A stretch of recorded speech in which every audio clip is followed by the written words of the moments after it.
2 പതിറ്റാണ്ട് നീണ്ടുനിന്ന കരിയറിൽ ഏകദേശം 8 ഭാഷകളിലായി 100-ലധികം ചിത്രങ്ങളിൽ അഭിനയിച്ച നടിയാണ് രംഭ. 1990-ലും 2000-ലും കാലഘട്ടങ്ങളിൽ മികച്ച നടിമാരിൽ ഒരാളായിരുന്നു അവർ. തെലുങ്ക്, തമിഴ്, ഹിന്ദി, മലയാളം, കന്നഡ എന്നിവയ്ക്ക് പുറമെ ബംഗാളിയും ഭോജ്പുരി, ഇംഗ്ലീഷ് ചിത്രങ്ങളിലും രംഭ അഭിനയിച്ചിരുന്നു. മലയാളത്തിൽ മമ്മൂട്ടി, മോഹൻലാൽ, കലാഭവൻ മണി, ജയറാം, ദിലീപ് തുടങ്ങിയവർക്കൊപ്പം അഭിനയിക്കാൻ നടിക്ക് സാധിച്ചു.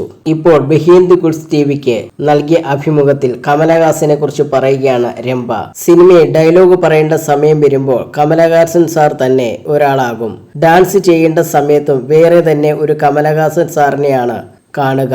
അദ്ദേഹത്തിന്റെ കൂടെ വർക്ക് ചെയ്യുമ്പോൾ വലിയൊരു എനർജിയാണ് നമുക്ക് ലഭിക്കുക. അദ്ദേഹത്തിന്റെ ഒപ്പമുള്ള സീനുകൾ ചെയ്യുമ്പോൾ നമുക്ക് സ്വയം കുറച്ചുകൂടി നന്നായി ചെയ്യാൻ തോന്നും. എല്ലാവരും കമലഹാസൻ സാറിനെ കുറിച്ച് പറയാറുള്ളത് അദ്ദേഹം വളരെ സീരിയസ് ആണ് എന്നാണ്. പക്ഷെ നമ്മൾ വർക്ക് ചെയ്യുന്ന സമയത്ത് വർക്കിൻ്റെതായ സീരിയസ്നെസ് കാണിക്കണ്ടേ?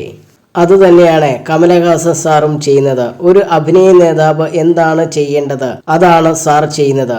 വളരെ ഡെഡിക്കേറ്റായ ആളാണ് അദ്ദേഹം. അതുകൊണ്ട് തന്നെ എല്ലാ പ്രൊഡ്യൂസർമാർക്കും ഡയറക്ടേഴ്സിനും അദ്ദേഹത്തെ വലിയ ഇഷ്ടമാണ്. രംഭ പറയുന്നു.